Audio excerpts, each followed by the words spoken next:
prompting is key. And so how we prompt is really important, right? The better our prompts, the better the responses will be when the AI gives us a response. So the popular framework out there for prompting is the prep edit, and that has the human AI and human kind of sandwich in there as well.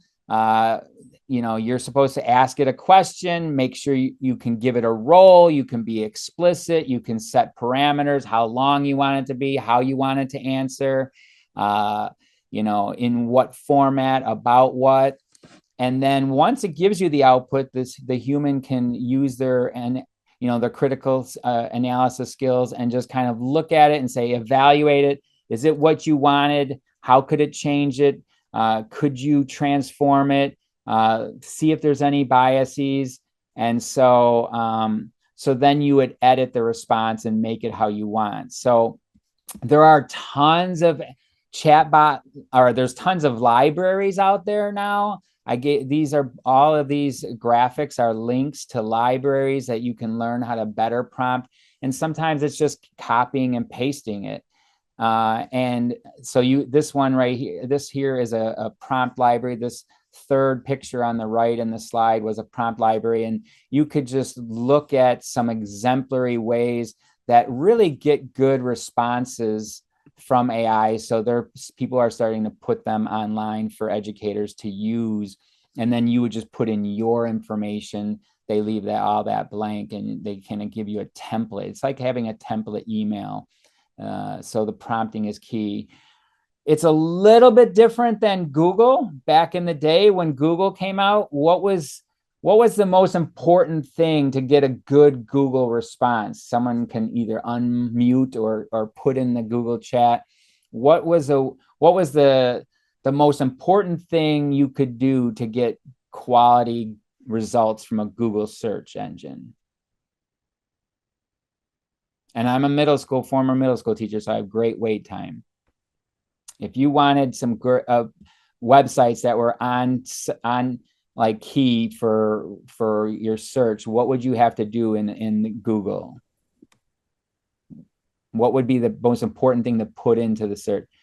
Yeah, be specific, right? You wanted a specific word or phrase in the Google search, right? It's different for AI. AI actually wants you to be as detailed as possible, add as many details as you can, and then you'll usually get better results. Whereas Google is like, if you pick the 4 keywords, you're probably going to get good response. Thank you, Kathy, and adding things in like, I don't want this, right? So, because you got to be so specific. So you had to say, don't add. If I always taught my students, if you're doing lions, if you're searching lions, then you want to put not football or not stuffed animals, right? You want a research websites on lions, African lions, or the animal, right?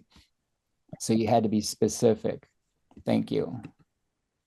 I like to talk about a couple methods. I call this the massage method. You're really you're kind of adding things as you go. So sometimes I start with my prompt, and then I start adding more things, like who is requesting it. Generate this response as if you were an experienced speech therapist or an experienced school counselor, giving that AI a sense of who is talking will help its response. Who the audience is. Are you wanting the response for teachers or for parents or for the principal? That makes a big difference on the reply that AI is going to give you. And then I massage it with the length and format and specific details. How formal do I want it? How informal do I want it? Do I want it in very clear and plain language? I have to tell it that. Otherwise, it's just going to give me what it thinks I want, and it doesn't really know. So I'm always kind of refining my prompts and adding more and more and more, massaging it until I get it to like.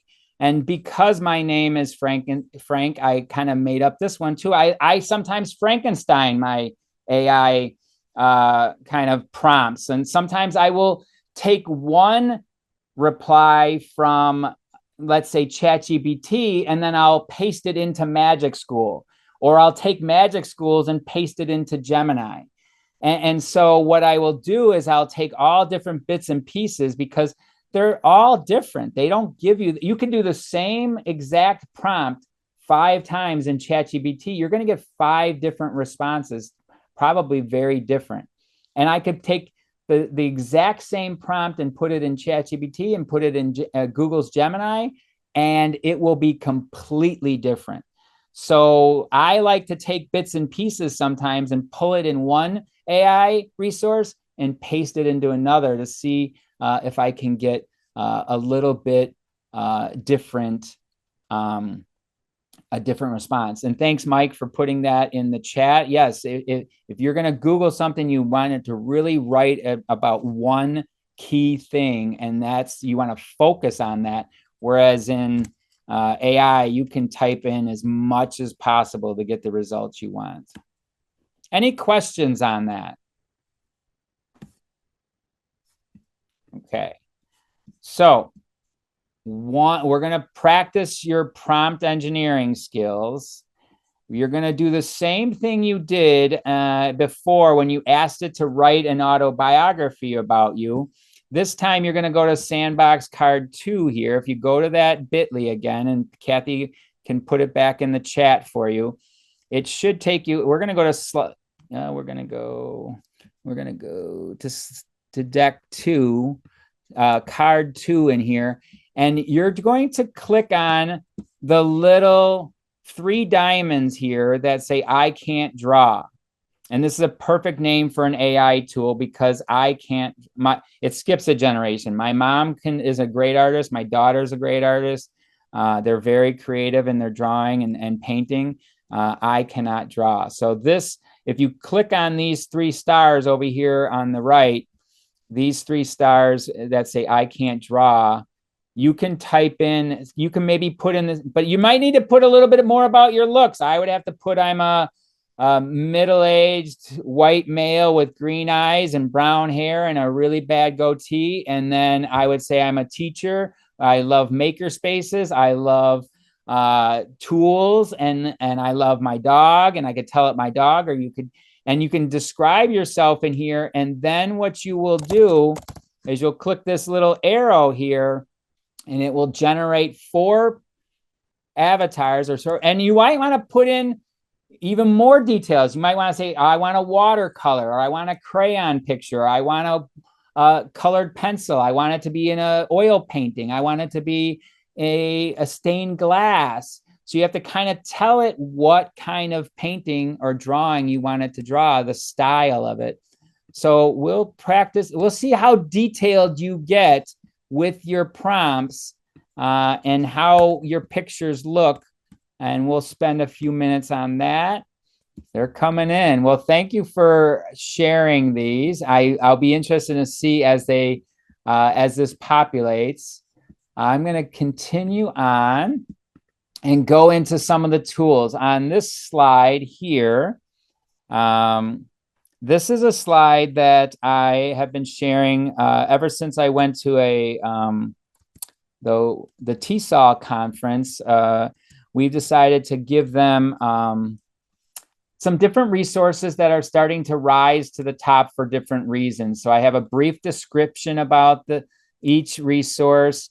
They have their strengths. All of them have their strengths. The ones that have stars in there, in the box, in the cell, that is because those kind of, in my opinion, have started to differentiate themselves around the state and around the country as rising to the lead. Now, I know I did not put Microsoft Coach and Reading Coach and Conmigo with a star, even though I believe those are really great resources, but they're not free. So the ones I starred generally have a free version that educators could use without having to pay a lot of money. So I kind of focused on those first. And so I'm going to mainly talk about those today. Some of them have chatbots and tutors, and I'm going to talk about that. And some of them just have a lot of tools for educators. And that one needs to be, I need to finish that one, Kathy. Magic School seems to be rising to one of the top in the United States, as well as School AI, and Brisk. Someone mentioned Brisk earlier. Those are really rising to the top. Some new one that I just been playing around with is Playground IEP. School Psych AI is a rising one. So I kind of put these in here that might pertain to some of the audiences and some of the colleagues you work with.